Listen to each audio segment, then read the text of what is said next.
দেখ আজকে আমরা তিনজন মিলে এসেছি, বাট বিল কিন্তু ইকুয়ালি স্প্লিট হবে, আমি আগে দিয়েই বলে দিলাম।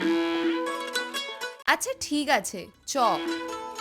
দেখ এখানে প্যান ফ্রাইড মোমোর দাম 100 টাকা, আমি 2 পিস খেতে পারবো, তুই 3 পিস খেয়ে নিস, মানে তুই 60 টাকা দিবি আর আমি 40 টাকা দিয়ে দেবো, ঠিক আছে? ঠিক আছে। আর হ্যাঁ, জিএসটিটাও কিন্তু আমাদের তিনজনের মধ্যে ভাগ করেই হবে, আমি আগে দিয়েই বলে দিলাম। তোরা এখনো পর্যন্ত অর্ডারটাও করিসনি, আগে অর্ডারটা তো করে নে, তারপরে হিসাব করবি। ভাই এটা একবার ট্রাই কর, 10 টাকা। ওকে, তুই এটা কাটছিস কেন?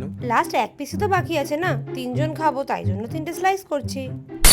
দেখ আজকে আমাদের বিল হয়েছে কত, 850। ওকে, 850 ডিভাইডেড বাই 3 হচ্ছে 283.3333। তোরা এটা আমাকে পেমেন্ট করবি, ওকে? অ্যান্ড তোর আগের বারের 13.06 সামথিং এরকম ছিল পেন্ডিং, তো তুই ওইটাও আমাকে একসাথে পে করে দিস, হ্যাঁ মনে করে। ওকে, জলের টাকাটাও ধরা আছে? হ্যাঁ জলের টাকাটাও ধরা আছে। কিন্তু আমি তো জল খাইনি। তাতে কি হয়েছে? তাহলে আমি তো দিচ্ছি না। আরে আরে টাকা দে।